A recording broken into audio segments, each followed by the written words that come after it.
Tu peux commencer comme d'habitude, bonjour, par le point santé. Tout le monde est sur le pont, là, à part toujours les mêmes absents, mais sinon, voilà, c'est prêt.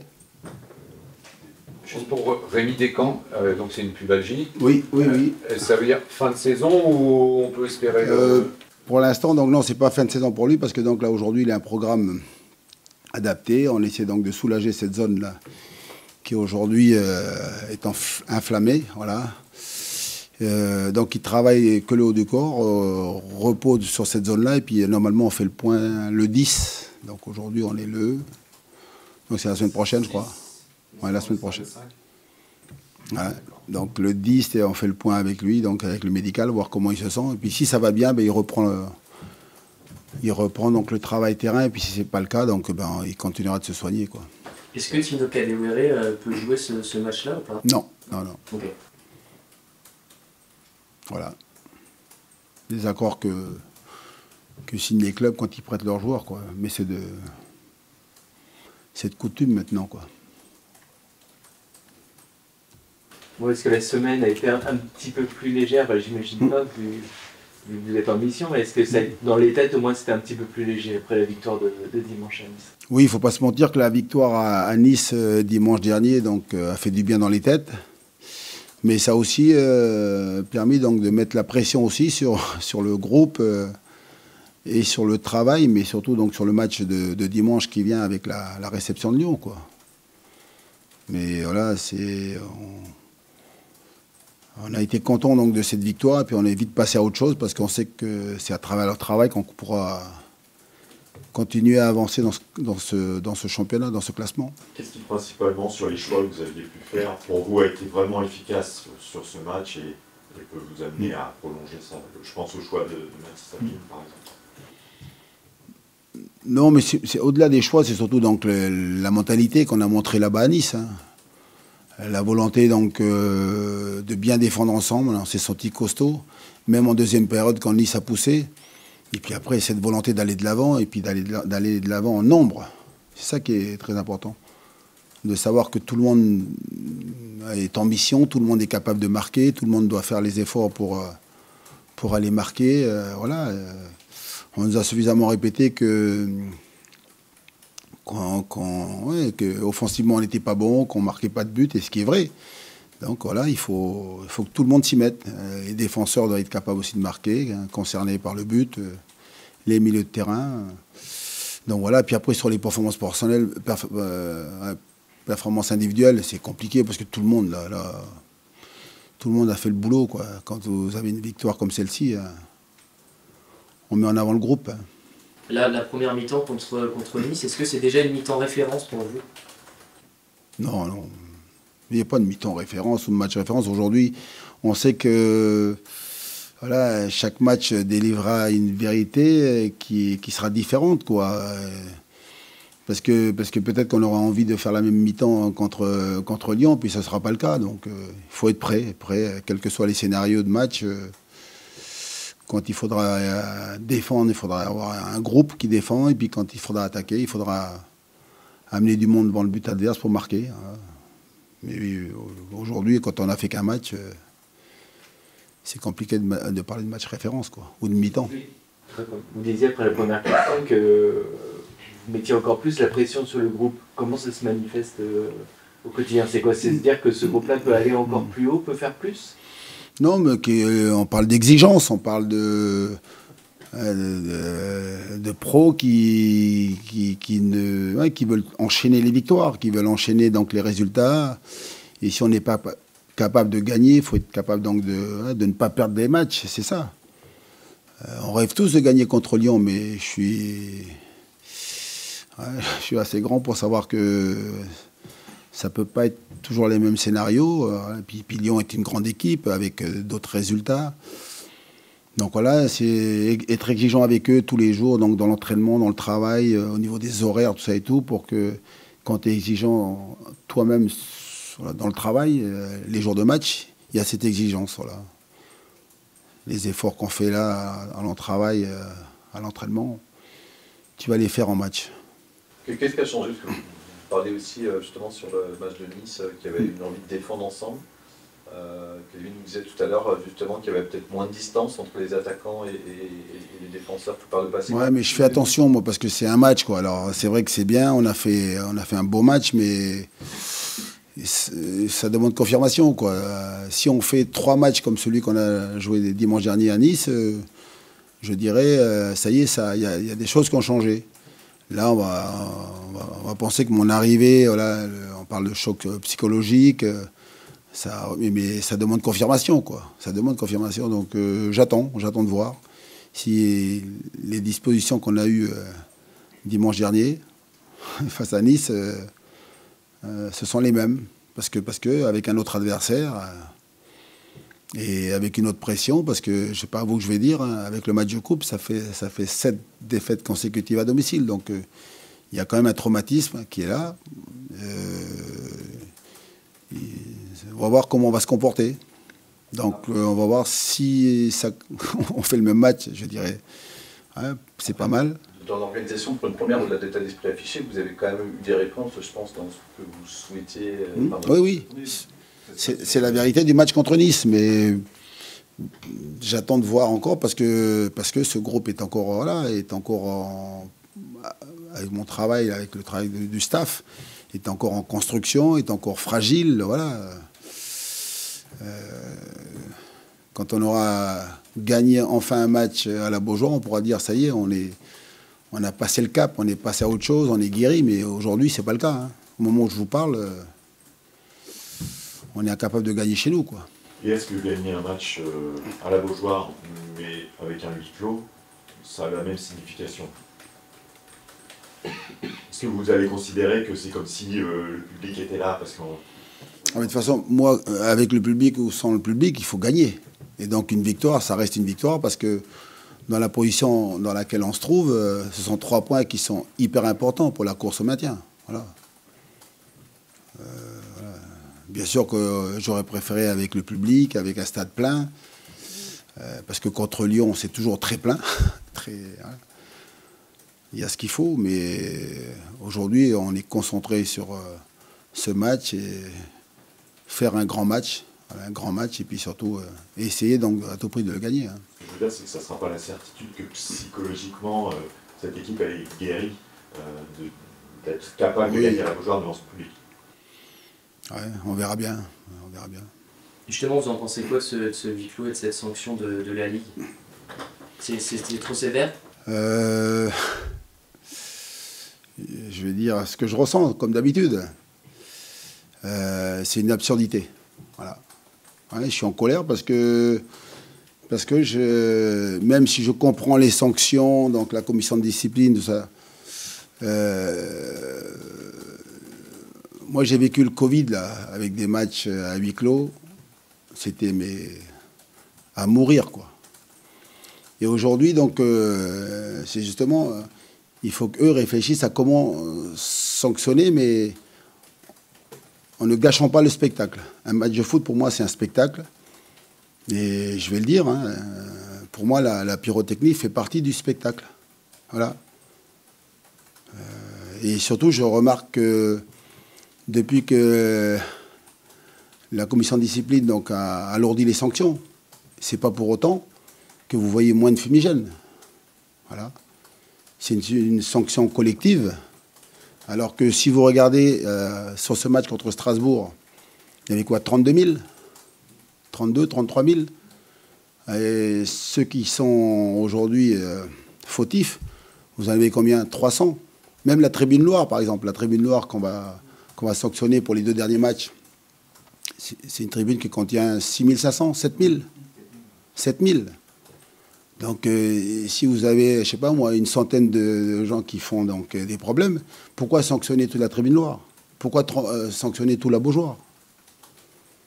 Et je continue à dire que voilà, après ils se débrouillent. C'est vrai qu'il faut sanctionner, mais vous sanctionnez les gens qui jettent des projectiles sur le terrain, vous sanctionnez les gens qui rentrent sur le terrain, ils n'ont pas le droit d'être là, vous sanctionnez quand il y a de l'insécurité pour les spectateurs, mais sanctionnez pas tout un stade.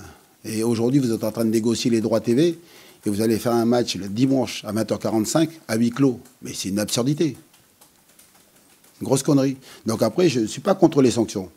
Mais ils se débrouillent pour trouver des sanctions où un match de foot, c'est une fête. Là, c'est un spectacle. Et vous ne sanctionnez pas les gens qui ne sont pas concernés par, par les fautes, quoi. C'est le poids de mesure par rapport aux bagarres qu'on peut voir dans certains stades, au racisme qu'il peut y avoir dans certains stades aussi. Mais c'est ça, mais quand aujourd'hui, vous avez des gens qui tiennent des propos là, racistes et tout, ben vous les ciblez, et puis après vous les dégagez du stade, quoi, et puis vous les sanctionnez à vie, si vous voulez. Et vous ne sanctionnez pas tout un stade. Ça, c'est mon avis. Hein. Je continue à penser que aujourd'hui, je ne peux pas concevoir que vous faites des matchs à huis clos. Après, il faut trouver les responsables, ceux qui organisent, donc voilà, les gens du club et tout, pour sanctionner et cibler les gens qui aujourd'hui causent des dégâts, parce qu'aujourd'hui, voilà, on va se retrouver un dimanche. Moi, j'ai du mal à comprendre. Et je continue à penser, en plus, aujourd'hui, on joue notre maintien. Et l'appui donc des supporters est important. Et puis surtout, pourquoi vous sanctionnez des gens qui n'ont rien fait, quoi, et des gens qui ont payé leur place, hein, des abonnements qui sont chers et tout. Je parle même pas donc de ceux qui ont des loges et tout, des sponsors et tout. Donc voilà, vous sanctionnez tout le monde. Vous faites partie de ceux qui aimeraient que peut-être le législateur évolue sur la pyrotechnie, justement. Mais ils trouvent des solutions, chacun son métier. Moi, je suis entraîneur, mais moi, je ne peux pas donc aujourd'hui dire je suis entraîneur donc d'une équipe en Ligue 1.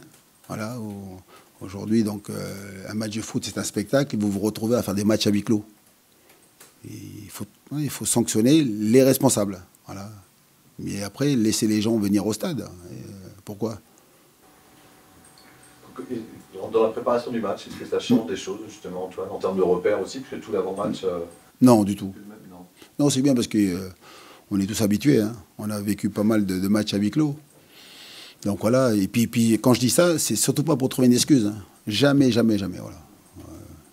Si je dois gagner ce match-là à huis clos et le perdre avec du public, ben forcément que je choisirais donc de le jouer à huis clos. Mais voilà, c'est pour ça que je ne trouve pas d'excuses, mais j'ai dit, c'est une aberration, quoi, de se retrouver là à jouer un dimanche soir à huis clos, quoi. Vous dites que le Covid, c'était à mourir. Qu'est-ce qui vous a marqué pendant cette période de huis clos ?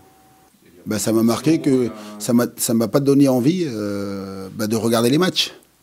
Mais du tout, du tout. Je crois pas que j'ai regardé un match. Je regardais, je zappais, je regardais de 5 minutes, après j'allais voir les matchs anglais ou ailleurs, ou je sais pas, je regardais autre chose, un film, voilà. Mais ça m'a pas du tout donné envie de regarder un match. Ça m'a dégoûté donc de regarder un match à la télé.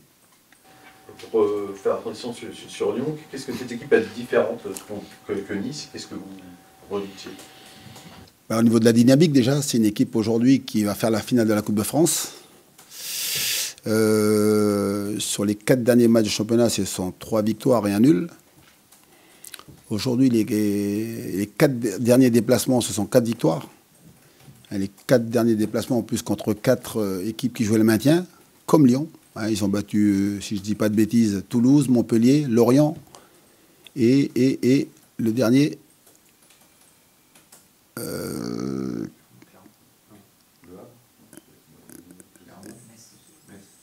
MS, voilà. 4 derniers déplacements, 4 victoires contre des équipes qui jouent le maintien. Et là, donc, si j'étais dans la tête des Lyonnais, ils vont jouer une équipe qui joue le maintien, le FC Nantes. Donc, voilà, c'est pour ça que ça a été un adversaire très compliqué, quoi. Et l'enjeu, qu'est-ce qu'elle a... Et l'enjeu, j'ai entendu les premiers discours donc, de leur coach, Sage, disant que maintenant, ils font la finale de la Coupe de France. Donc, il y a de l'euphorie, tout ça et tout, ce qui est normal. Si le PSG gagne la finale, il y a une 7e place. Voilà. La 7e place fait la Coupe d'Europe. Et eux, aujourd'hui, ils sont à 4 points de la 7e place. C'est Marseille qui est... Marseille, et il y a une autre équipe, je crois que c'est Reims. Marseille et Reims sont 7e. Donc, ils sont à 4 points. Donc, eux, ils veulent aller donc, chercher la Coupe d'Europe par le championnat. Vous suiviez peut-être un peu moins les résultats en début de saison, mais est-ce qu'à un moment, vous étiez inquiet pour cette équipe? On parlait de Ligue 2 pour Lyon, début de championnat. Ah oui, mais pas que nous, eux aussi. Oui, aujourd'hui, le redressement est je dirais, magnifique parce que vous retrouvez une équipe aujourd'hui qui est 10e, qui a 35 points. Ils sont maintenus, ça y est. Qui va faire la finale de la Coupe de France. Ils ont un autre effectif, il ne faut pas oublier ça. Au mercato d'hiver, ils ont été très agressifs. J'ai vu donc des images là, que je voyais à la Beaujoire. J'ai vu un envahissement de terrain sur cette demi-finale face à Valenciennes. Donc, on s'attend de façon à un adversaire très compliqué. C'est peut-être de tous les matchs que j'ai eu à jouer, là, que je vais avoir à jouer, sur les 8, là, c'est l'adversaire aujourd'hui qui en parle de dynamique. Hein. Dynamique de victoire, de confiance. Ah oui, c'est impressionnant. Puis j'ai vu des images là. Quand il marque le premier but, le penalty, Lacazette, vous voyez tous les remplaçants sont là, le petit Cherki, ils sont tous là, quoi, à venir sauter de joie. C'est une fête populaire. Et... Donc on sait qu'on va souffrir dimanche. Ça va être un match très compliqué. L'enjeu, c'est quoi? C'est neutraliser Lacazette, justement, auquel vous faites référence? Ils ont tellement de talent. Vous avez Benrahma. Vous avez donc Cherki, vous avez Nouama quand il joue, vous avez le petit Orban devant, puis après derrière, ils ont O'Brien sur les coups de pied arrêtés.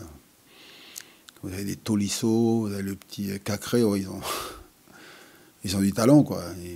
Et là, ils retrouvent leur place, quoi. Et normalement, c'est une équipe aujourd'hui, on parle de budget, il y a le PSG eux derrière, quoi. Donc, je redoute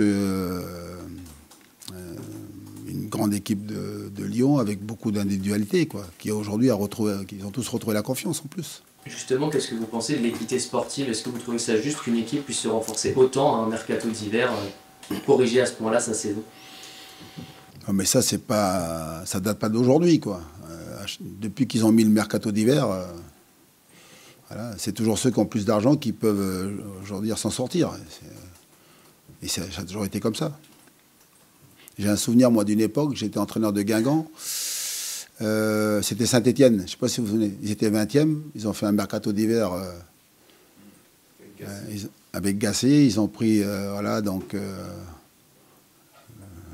ils ont pris comme jamais. Ils ont 6 ou 7 joueurs. Hein, Réveillé, tout c'est ça. Non, il n'y avait pas des... Debuchy, pardon. Debuchy, Kazri, dans l'axe, ils ont pris un défenseur central, devant Subotic. Et puis le 20e, ils se sont retrouvés, je crois qu'ils ont fait presque l'Europe. Voilà. Ils ont pris 7 ou 8 joueurs. Donc après, c'est comme ça. Alors, nous, on est à Guingamp, vous l'étiez pour le maintien. Voilà, tu ne luttes pas à armes égales, mais c'est comme ça. Ça a toujours été. Tant que le mercato d'hiver existera, donc ce sera comme ça. Et tant mieux pour eux. Hein. C'est pas une critique, surtout pas. Ce sont les règles. Pour le match à Nice, vous dites, concernant le positionnement de Mathis Sabine, que vous êtes réveillé un matin et en vous disant... Oui, mais ça, je sens bien. Est-ce que vous avez une nouvelle idée là depuis non, mais ça, pour taquiner, quoi. Ouais. Est-ce que la perte d'un joueur, Moses, qui se blesse, finalement, parfois, il y a un lien où on trouve Sabine, tu n'aurais pas forcément été sur le terrain si... Oui, mais voilà, il y a une relation de cause à effet. Mais forcément, c'est vrai que je ne vais pas vous dire ça comme ça, mais j'avais le sentiment que parce que Moses, donc avec tous les problèmes qu'on avait, là, avec bien sûr les suspensions, donc tout, la 16e place, mon arrivée, parce que c'est toujours un choc, hein. Et puis surtout la blessure, parce que celle-là, la blessure donc de Simon, ça a été dramatique. Mais dramatique pour vous, mais pour nous, ça fait partie de notre métier. Quand tu es joueur, c'est vrai, mais quand tu es entraîneur, ça l'est encore plus. Moi, je ne suis pas en train de me dire, ça y est, c'est dramatique, parce que donc c'est foutu, parce que donc Simon est blessé. C'est surtout, qu'est-ce que je trouve comme solution? Plus les difficultés sont là, normalement, on doit faire front, on doit faire face, on doit faire bloc, et puis surtout aller trouver des solutions. Il y a un principe en sociologie comme ça, c'est quand on enlève un élément qui est supposé être très important, voire essentiel, les autres remontent. Le groupe doit être capable de répondre. Après, des fois ça marche, des fois ça marche pas. Mais si vous avez un groupe très très costaud, et c'était le cas, donc voilà, tu es capable de trouver des joueurs qui prennent là, cette petite fenêtre, cette opportunité. Mais ça a toujours été comme ça, hein, les gens qui ont fait des carrières, les gens qui ont démarré un match, c'est parce qu'il y a eu des blessés, des suspendus. Donc après, comme je l'ai dit, pour Mathis, voilà, c'est un match, on est content pour lui, mais c'est pas ça l'essentiel. L'essentiel, c'est qu'est-ce qu'il va faire après, donc, dans cette fin de saison. Il est attendu, bien sûr. Vous avez fait référence à la qualité des joueurs de Lyon, notamment au milieu. Je pense à Mathieu, Pekka évidemment, ou Tolisso. Et est-ce qu'il y a une tentation, en tous les cas, de les mettre sous pression, ces milieux-là, dans les sorties balles, pour éviter et donc de mettre du nombre au milieu aussi? On est parti pour le cœur du jeu de cette équipe de Lyon, donc c'est leur point fort. Mais après, ils ont des points forts aussi offensivement, parce qu'ils ne sont pas toujours obligés de bien jouer. Ils ont tellement de talent devant. Je vous ai parlé de Benrahma, c'est un top joueur. Il n'est pas arrivé là gratuitement. Et puis après, vous avez Nouama, voire Cherki, quand vous avez Lacazette, le petit Orban. Il y a aussi Fofana qui n'a pas joué là, mais qui arrive de Belgique, qui est aussi un très bon joueur. Ils ont du talent partout, quoi. Donc ils ont aussi du talent individuel capable de faire mal. Il faut les priver de munitions, justement. Il faut essayer, voilà. Il faut essayer. On parlait de Mathis Sabine tout à l'heure, il y a aussi Mostafa Mohamed qui a marqué le week-end dernier. J'ai pas entendu. Mostafa Mohamed qui a marqué le week-end dernier.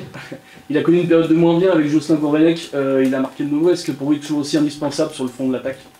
Il est indispensable. Hein. Ben, si on veut marquer des buts, il faut mettre des buteurs. Il faut essayer.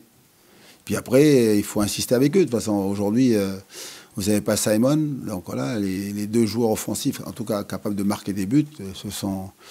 Et après, mon travail, c'est de trouver donc, à ce qu'ils s'entendent sur le terrain, les associer, avec d'autres garçons qui doivent les alimenter quand même.